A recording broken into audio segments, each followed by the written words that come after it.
Hey dudes and dudettes, thanks for tuning into this episode of the Be Kind and Rewind podcast. A podcast chock full of everything that is nostalgic about the 80s, 90s, and more. This episode, we're putting our families up for adoption because we're sifting through generations of sitcom families, picking and choosing our favorite family members to assemble our ultimate sitcom family. To help me fill out the adoption paperwork is someone who takes a deep dive into the realm of television series with her candid yet hilarious reviews and more. So I welcome host of Rabbit Ears TV podcast, Ashlee Wright. What up, Carlos? What up? Like I said, I was just telling you, I'm a big fan. I just recently came across the show, and just a few episodes I've listened to, I'm already hooked. So before we get into everything, tell everybody a little bit about your show. Yeah, each episode is a review of a TV series that has gone off the air, and we talk about the show in its entirety. It ranges anywhere from, we just did a Fawlty Towers review, all the way up to more recent shows, like we're going to do Breaking Bad at some point. In between, we've got Boy Meets World, Fresh Prince of Bel-Air. We just did Friends, How I Met Your Mother. It's pretty much a little bit of everything. So Arrested Development's one of my favorite ones that we've done so far. So yeah, I just really like to talk about TV, and I'm a huge couch potato, so I can sit on the couch, watch series of TV from beginning to end with no problem and never get bored. So it's a pretty good outlet for me. Well, with Netflix and binge watching, you must have like that Homer Simpson imprint into your couch by now. Exactly. I started Curb Your Enthusiasm, I want to say like 4 days ago, and I'm already almost done with season 4.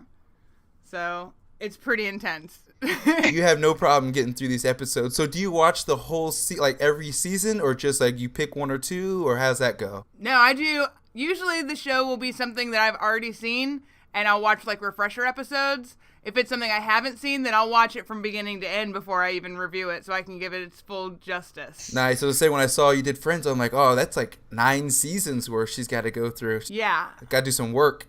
Well, I'd watched that one all the way through, so I pretty much just got to watch some of my favorite ones over again. And, that stuff's been in syndication for something. It's like doing Seinfeld almost, where you've seen it so many times all the way through, where it's not a chore. It's just something where you get to go back and pick some of your favorites and really get to talk about it. Gets to the point you just barely hear the premise, and you already know all the lines in the episode and things like that. Exactly. Well, what are you most anticipating on reviewing a show that you like, that you can't wait to? Oh, man. Seinfeld's probably one of them. Batman the Animated Series is going to be fantastic. Yeah, I'm really excited about that one. Breaking Bad, I'm excited to talk about something that's not in the sitcom genre. I did just get to talk about Buffy, which was a really exciting one. So, yeah, I mean, there's not anything I'm not looking forward to is the thing.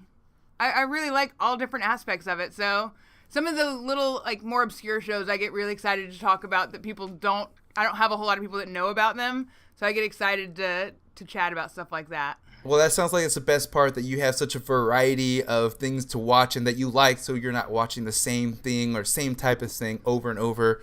And people you might make it a little too niche, but if you like everything, like you said, you're spreading yourself out. So it sounds like you have plenty of TV to watch, but it looks like you're going to spread out pretty nicely. So we'll get into where people can find you and start listening to those episodes a little bit later. But we're going to get back to what we're here for, is picking out our ultimate family sitcom, or sitcom family at this point in time. So we're going to go through the gamut. We're going to go through, pet, boyfriend, girlfriend, best friend, brother, sister, mom, dad. So every family sitcom we tuned in for years, we've had that one member of the family that we were like, I would actually replace that person in my family with this person, unnamed family member, but everyone has that family member. So like I said, we've assembled our ultimate family here. So I'm going to start out with the pet. So whether they were saving characters from the bottom of the well, or merely just to show some humanity in the irredeemable character that some of us watch, there's so many pets to choose from. I like Lassie. We had Marcel from Friends, so you're probably real familiar with Marcel. Good old Porkchop from Doug, or Salem, Sabrina the Teenage Witch, just a ton of them. But the one that I went with to start out is I went with Porkchop from Doug. I'm a dog. You're a dog. Everybody do the dog. Bet you're gonna do the dog all day long. Doberman Pinscher, Beagle Pekingese, Corgi Collie Bulldog, Great Pyrenees. Oh, yeah? Yeah, and I know it's animated. I think I meant to say animated is good in there as well. Yeah, you did. You said it. Porkchop he's got it all. He's like what's better than having a dog that can be a ventriloquist, a rapper, hero, and a wingman, and communicates through some weird dog sign language, so he's not just always yelping in your ear, and the dog that you can take anywhere without him worrying about him like pissing in the mall or something like that. So I think Pork Chop kind of lives up to that name, and he's just a great best friend to Doug. So I think Pork Chop's a solid start out for the pet. What's your? That's solid.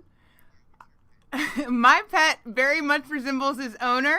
My pet I chose was Buck Bundy. Well, I'll be damned. I really can see my house from here. Where exactly am I? You're where animals go when they die. I'm in Oprah's refrigerator? So it is Al Bundy's dog. You get to hear his thoughts quite frequently. He is quite jaded, quite miserable in his lot in life, and he was probably one of the larger sources of comedic relief from the least anticipated source. So Buck Bundy gets my nod for most nostalgic TV pet. That is an awesome pick. I totally forgot about him. So yes, read the thoughts that he would have to say. Some of the dark comedy, some of the dark thoughts that came from that dog for sure. So yeah, I love that one. That's a great pick. So we got Pork Chop, and what was it? Was it Bud? Buck. Not to be confused with Bud, who was the brother. Bud was the brother, yeah. So we got Buck and Pork Chop. All right, we got our pets lined up. We're going to jump into the grandparent or grandparents. Either they're handing out the sage life advice or barking orders, about the room that they have in the attic. TV grandparents always carried a bit of truth from our own grandma and grandpas, so we've been graced with a lot of TV grandparents like Abe Simpson or Lucille Bluth, grandpa from the Munsters. But the ones that I had to go with that I grew up watching and always enjoyed was Marie and Frank Maroon from Everybody Loves Raymond. You think we have nothing to offer? We've been married 46 years. We've seen the lows and we've seen the highs. What day was the high? Okay. Yeah, and it's one of those. You go through the list of grandparents, and there's some good ones out there, but these really kind of are the two that they go together because they're that couple have been together almost too many years. That you get the endearing love from the grandma that she loves you. She loves every grandchild and every child the same, but she loves you more. But then you get Frank, the grandpa, who gives you the blunt verbal abuse, gives it to you straight, sends you back to reality pretty quickly if you have some sort of dream or anything that is out of the ordinary. So I think those two would be the best. And plus, what's better than having two grandparents around all the time bickering and showing you what true love can be in the near future. So what's who your grandparent or grandparents? My grandparent I went with was probably the least grandparent-y grandparent, but I loved her completely. It is Endora from Bewitched. Lumpkin, pumpkin, spider's eye. If this mortal he doth lie, whether told to friend or told to foe, each lie will cause his ears to grow. She was just she's almost like Lucille Bluth, pre-Lucille Bluth, because she hated Darren or Durwood or whatever she wanted to call him. She was always like just spitting truth at Samantha all the time. She was just a sassy, feisty beast, and I loved something about that. I don't know. Yeah, no, she's true and dear to the cliche mother-in-law who hates the new husband who's not good enough, or she passed over the better boyfriend who could have been kind of situation. So she's constantly reminding her of that. No, I totally remember Bewitched, and this is in the middle of them trying to switch out the Darrens, thinking that we weren't going to notice. Exactly. That was sad. I like the first Darren way better. I think so. Which one was he? Dick York. Yep. That's the one I liked the most. Why did they explain why there was a switch there? Dick York had a lot of back problems, and it was becoming too painful for him to continue on, so then they did the switch. Well, there it is. Well, people, the mystery's solved. Yeah, no, I definitely dug some Bewitched on Nick at Night. Nick at Night was a go-to on the old Saturday nights when Mom and Dad would go out. Oh, Nick at Night would be my babysitter. Watch some I Love Lucy, some Bewitched. I'm trying to think what else is. I Dream of Jeannie. Dream of Jeannie, yeah. I mean, as like a 90s kid, born in the early 80s, 90s kids watching these 60s, 50s, and 60s shows is something that not too many people would think of. But Nickelodeon, they hit us hard with those old school. Oh yeah, I love the old school shows. Yeah, I'll watch I Love Lucy from beginning to end, from the apartment all the way to the little ranch that they end up living in. Oh, I love the ranch. That looks like such a great house. It's like the lost episodes when you get to the ranch. It's like you've made it this far. It's like a marathon. It's like you made it this far, and they're in the ranch in a completely different atmosphere. So no, I agree. I think the pick with the what was the Endora's pick is a solid one as well. So moving on, we're getting to boyfriend and girlfriend. So TV romances always seem to start out with a bang and fizzle, and then either they go out in a few episodes or they're drawn out through an entire goddamn series to leave you hanging at some point. So we're selecting our companions from a solid list. I would say from a list of people that I've watched throughout the years, my list would maybe come down to Pam Beesly from The Office. Always had a little crush on Pam. Donna from That 70s Show. And what about Topanga? Every sixth grade boy's dream back in the days, Topanga Lawrence from Boy Meets World. And then one of mine from early high school was Lindsay Weir from Freaks and Geeks. Just trying to figure out why it is you need to pick fights with guys who weigh less than 100 pounds. Watch out, Ellen. I think she's high on pot. Yeah, I might just go psycho on you. Want to try me? You know, you really didn't need to do that. I could have handled it. Yeah, I know. And by the way, I weigh 103 pounds. Sorry. Man, I hate high school. Oh, yeah. I actually just watched that show for the first time not that long ago. Really? What'd you think? Yeah. I actually really enjoyed it. There was, I didn't realize how many people, like, what was the nerdy kid, Bill? I didn't realize how he was in all of the fucking movies now. What the hell is it? Judd Apatow movies now. Where he's, like, in the Knocked Up. He's the one with the beard that they keep growing out and stuff like that. I did not even recognize Martin him. Starr, yeah, he was in Silicon Valley now. Yeah, like it's crazy. I love him. He was so endearing, and he finally won my heart when he was dancing and trying to show the other two geeks that he knew how to dance. And they're like, no, you're doing it wrong. That's not going to get anywhere. He's like, oh yeah, he's super confident and just getting it. Oh yeah, no, best part with him, mine was when he was watching I think it was Steve Martin or some comedy act.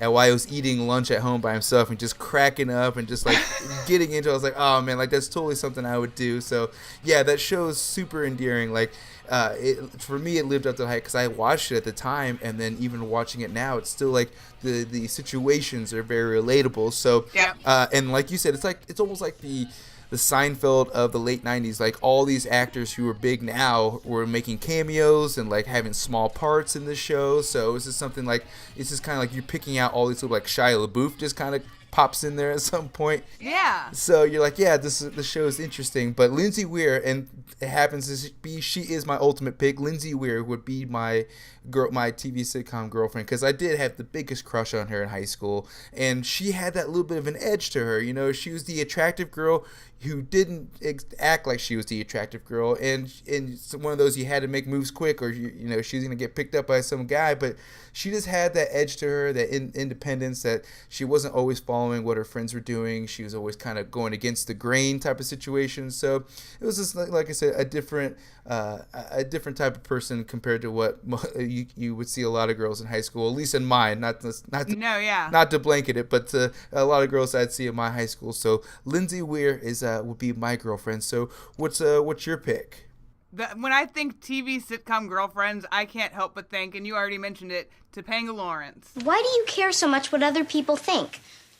When people laugh at you, they're depleting their own karmic reservoir. You're gonna be one of those girls who doesn't shave her legs, aren't you? I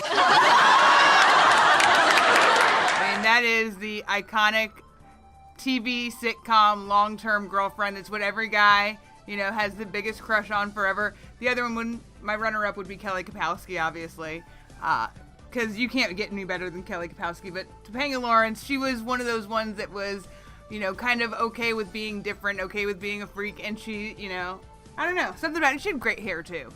Oh, I loved her. that volume was uncomparable. Gorgeous. Yeah, you couldn't match it. So yeah, Topanga's a solid one. So let's jump into the boyfriend then. Who would your boyfriend be?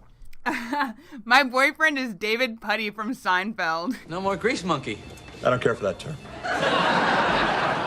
Oh, sorry, I didn't know. I don't know too many monkeys who could take apart a fuel injector. I saw one once that could do sign language. Yeah, I saw that one. Coco. Yeah, Coco. Right, Coco. A chimp's all right. High five. The 8-ball, give me a high five. Yes. You stole my Jesus fish, didn't you? I could watch that episode over and over, and anything with, and then like the devil makeup, I died every time he was on, and he was Elaine's best boyfriend. He brought so much extra to the show. I love David Puddy.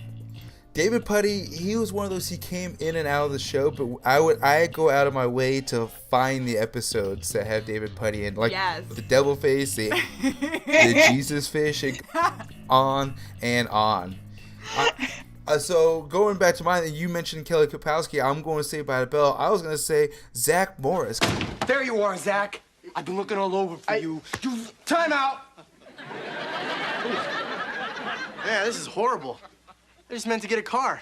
If I don't find a way out of this, my life at Bayside is over. Because he's like the ultimate like 90s dude. Like absolutely. He's got money. His parents got money, so he could basically get whatever he wants. He's got the cell phone. Nobody else on the show has a cell phone, so you get to be boyfriend with the guy who has a cell phone, and of course he gets away with all his schemes and things like that, so he keeps life a little interesting. So, and I don't know, but you got to figure out what's going on with that hair. No hair is that blonde on top. I love that hair. Back off. It's gorgeous. I'm not saying Zach Morris can do no wrong. I'm not saying it's not gorgeous. I'm just saying it's just at first when you look back at it, it's like it's a different hair color or hairstyle, but at the time it went with the times. I didn't question it then, but now looking back, it's a little different, but he pulls it off. So Zach Morris, he pulls it off, no problem. So all right, well, we got our boyfriend and girlfriends. Now we're moving on to best friends. So whether they were assisting us in our shenanigans, or we're just getting in fistfights over a boy or girl, or they're eating all the food in our kitchen,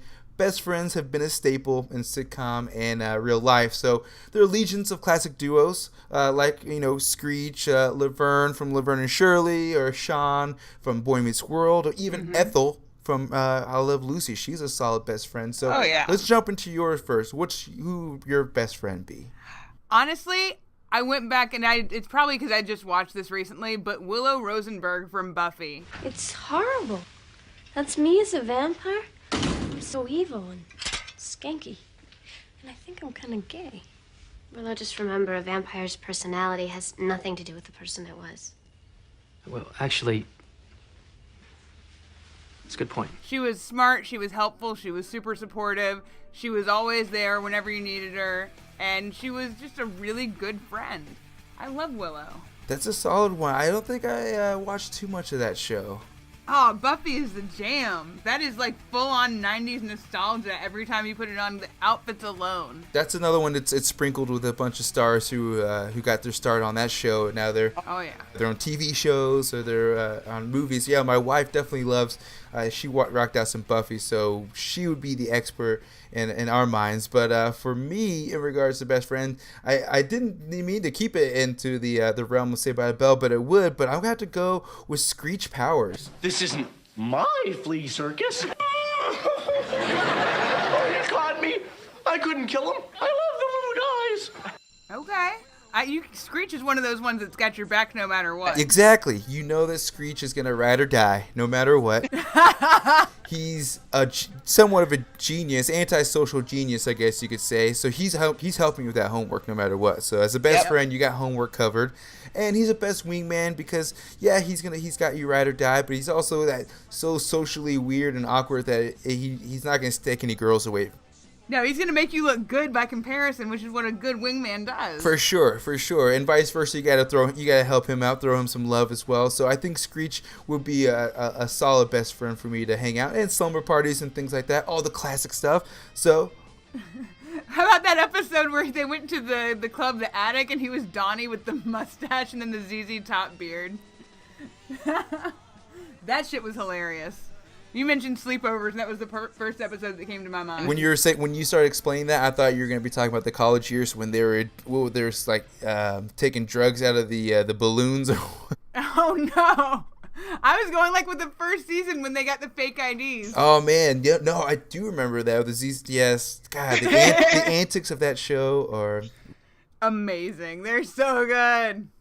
All right, so who would your best friend be? My best friend, I already said Willow Rosenberg. Oh, yeah, that's right. I had you go. But I did have a runner-up, which is DJ Jazzy Jeff. Oh, yes, a Fresh Prince of Bel-Air. Yeah, you can't go wrong with DJ Jazzy Jeff. Yep. Jazz was just that fall guy every time. Literally, he always get tossed out by Uncle Phil.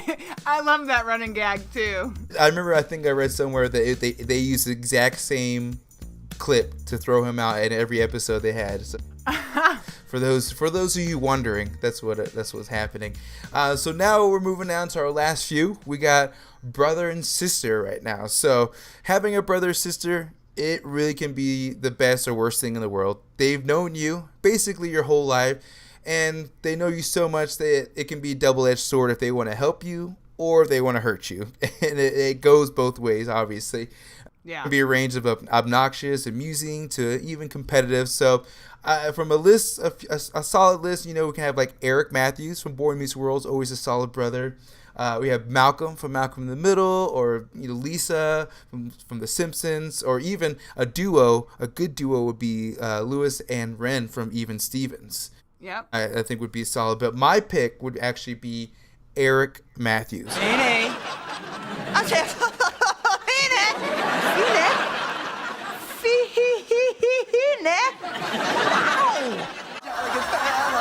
He's a jolly good fellow. Oh my God, look, it's happening. Eric, look what you did. Eric! the curtains are on fire. It's on fire. They're chopping up the dorm room. They're chopping up the dorm room. My brother is a moron, which nobody can deny. Because Eric is so ridiculous and off the wall that it would just be endless entertainment having a brother like him. You would never stop laughing, and I could spend a long time being stuck on road trips with him just because you can never take him seriously, and by comparison, you are possibly the better brother because everyone thinks that Eric is either mentally ill or on drugs. Fact. Yeah, no, I totally agree with that. I went with the same line of thinking because I thought when I was, for some reason, and I guess this is probably sitcom related, when I thought of sister, I thought of like the good role model, helpful sister. But for brother, I always thought annoying, jackass, pain in my, life brother. And so the first one that came to mind in that line was Job Bluth. Job, I think we both agree that we would do things your way if you had a business model. Do you have a business model? I am so happy that you asked me that, Michael. Because I just happen to have a business model right here. Meet Starla, the new Bluth Company's business model for our Phase 2 campaign.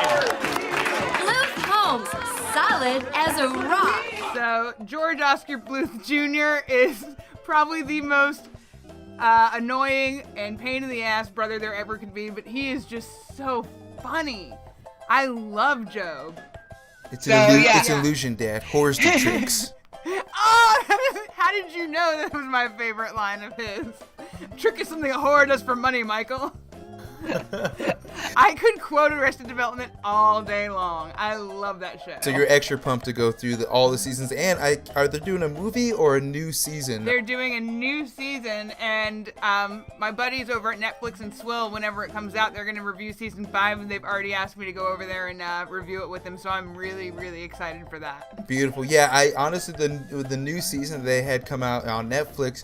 Terrible. Yeah, it was one of those. It's like, do I need to watch this like 3 or 4 times before I get it, or is this like the first season, like the first few seasons, or am I not getting this right? Nope. It was a train wreck. It was horrible. It was a dumpster fire. It is like Indiana Jones and the Kingdom of the Crystal Skull. It does not exist. Man, that's a harsh analogy, but I think that's pretty spot on. Because like I said, I laughed at a few parts and I got what they were doing, but overall, it's like it just doesn't have the same magic. Nope. The first round, but I don't know. We'll see what the new season's like. Is Ron Howard, is he going to be directing most of it, or writing, or any of that good stuff? I don't know what Ron Howard's part's going to be in it. I do know that they did get all the cast together to be able to shoot the whole season, which is what the problem was with season 4, is they had spotty availability, so they couldn't have them all interact with each other.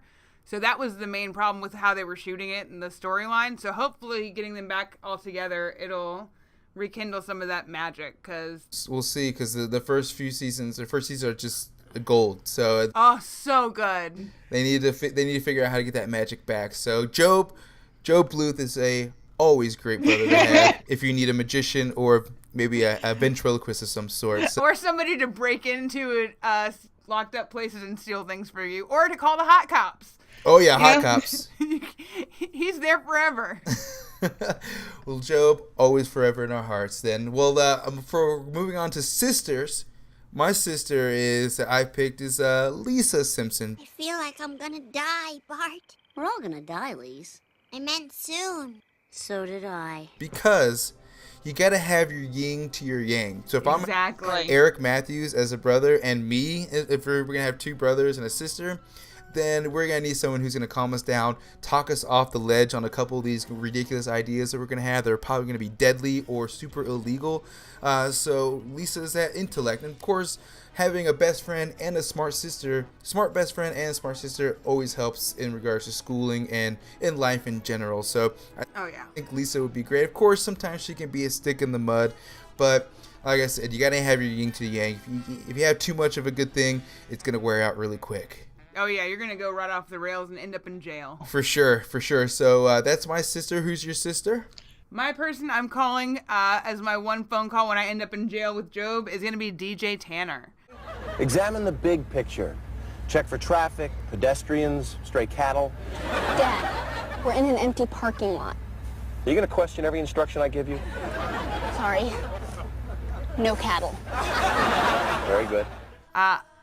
For some reason, she was, I could relate a lot to what she was going through when she was trying to go to high school and trying to dress up, a little with extra makeup and trying to dress above her age, and she got made fun of and all that stuff she went through. I could really relate to her, that she lived my plight, and I respect her, and she did a great job with her younger sister. She got fed up with them every now and again, but she is that, 90s big sister.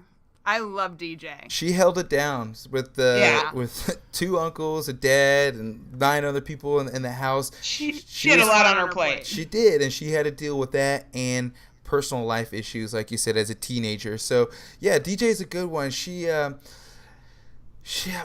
some of those real emotional episodes. I think was it like the boyfriend? I was trying to get her to do something.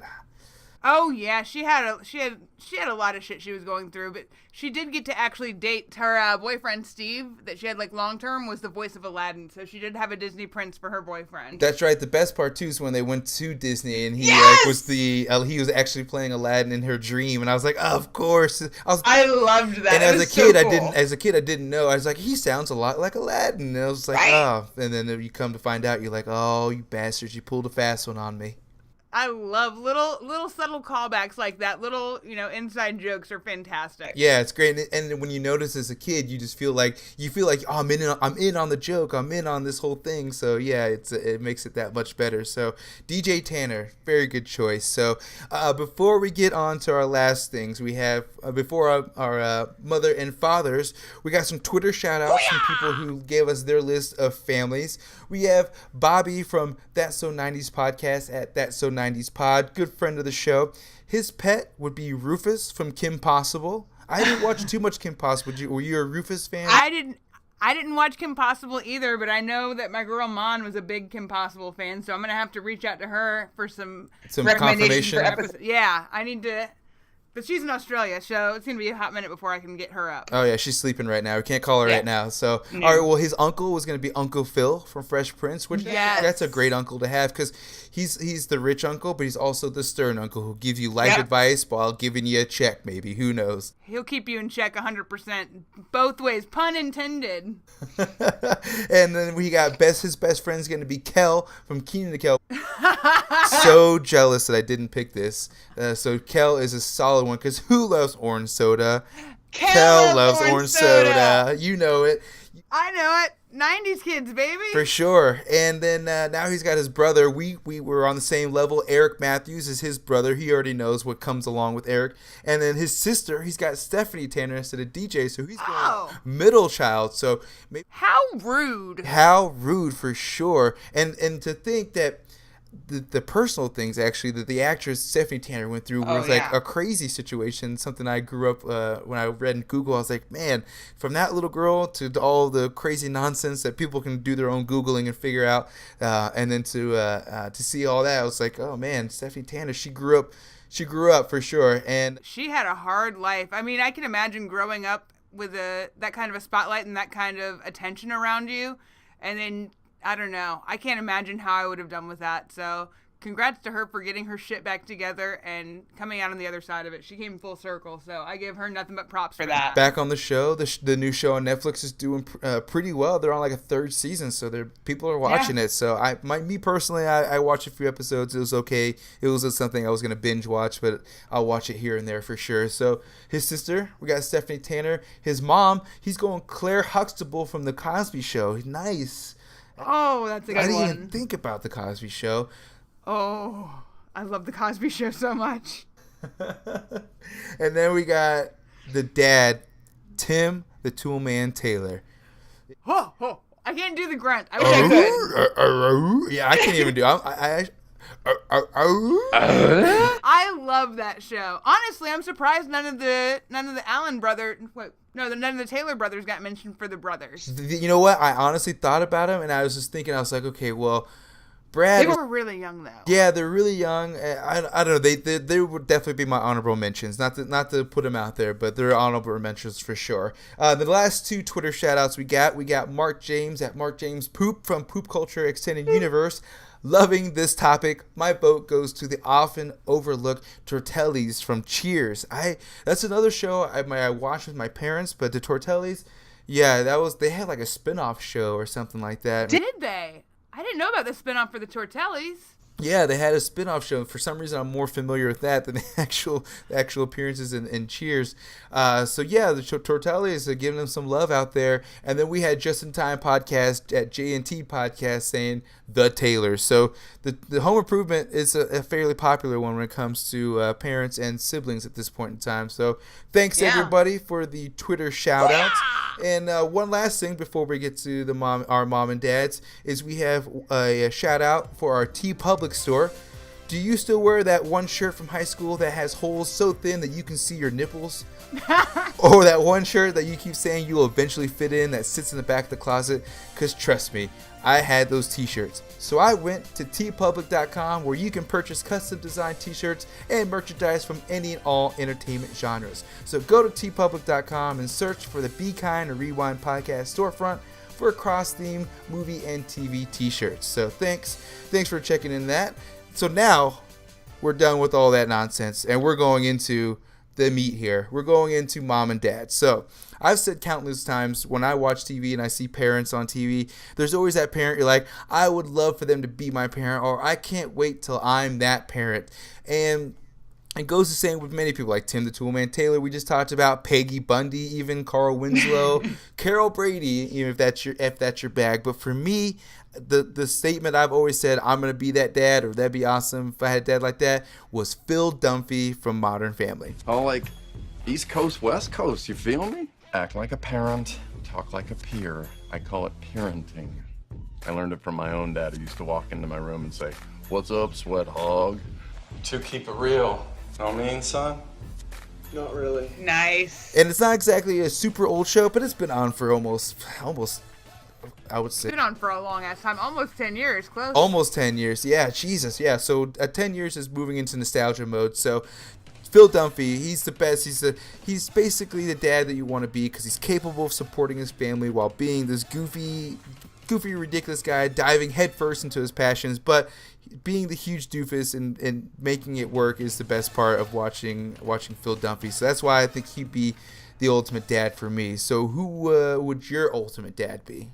Honestly, my ultimate dad is probably the closest TV representation to my actual dad. It is Dan Connor. What's the matter with you? My pants shrank. How dare they? I guess I didn't shrink. I just grew. I think we've grown together, Hope. We gotta go on a diet. What's this wee jazz? My pants fit fine. And the way that Dan gets into Halloween, the way that Dan smarts back, the way that Dan actually gives so much of a shit about his kids, that is almost 100% my dad. He would hate it because he hates Roseanne Barr 100%. But John Goodman as Dan Connor is probably my ideal TV father that kept it in that spectrum of reality and not being, so TV sitcom, everything's magical and happy land. It had that reality, and it also showed his sense of humor with how he dealt with everything. Like Roseanne's PMS episode, probably one of my favorite Dan Connor episodes. He's just like a big teddy bear, and a big teddy bear that'll explode on you at any point in time, and you're just like walking on eggshells around him almost. But you just knew that when he gave you love, it was really great love. But when he was pissed, get out of the way. Yep, that's my dad.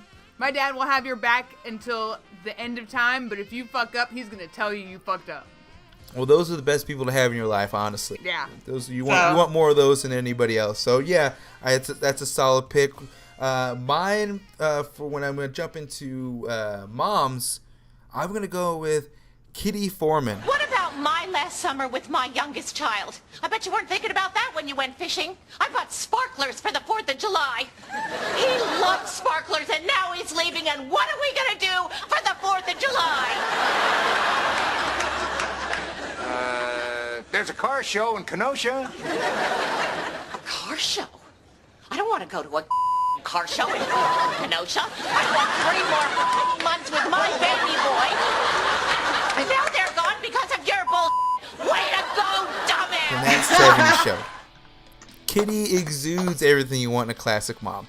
She's got that little gentler personality. She's encouraging. She's loving, but she's got that bottled up anger that if you cross her the wrong way, just like you said with your dad, you cross her the wrong way, she's coming out after you. Yep. She's getting the claws out. So that's what you want. You want the mom who's gonna take care of you, but she's also gonna let you know what's what, just like with the dad. So, and plus, who doesn't feel for that one mom who had to keep hiding her smoking? That's awesome. So yeah, there's always that one mom. So who would your mom be? I actually already had mine shouted out. It was Claire Huxtable. Is Sandra ready? Well, not yet, but she'll be down in a little while. Would you and Dr. Huxtable like some coffee? Coffee? Yeah, coffee. You mean you're gonna get it? Yes? You're surprised? I'm sorry, Mrs. Huxtable. I didn't think you did that kind of thing. What kind of thing? You know, serve. Serve whom? Serve him. Oh, serve him! As in serve your man? Well, yeah. Let me tell you something, Elvis.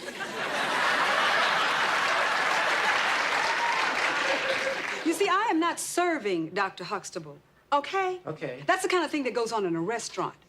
Now, I'm going to bring him a cup of coffee just like he brought me a cup of coffee this morning. And that, young man, is what marriage is made of. It is give and take 50-50. And if you don't get it together and drop these macho attitudes, you are never going to have anybody bringing you anything, anywhere, any place, anytime, ever.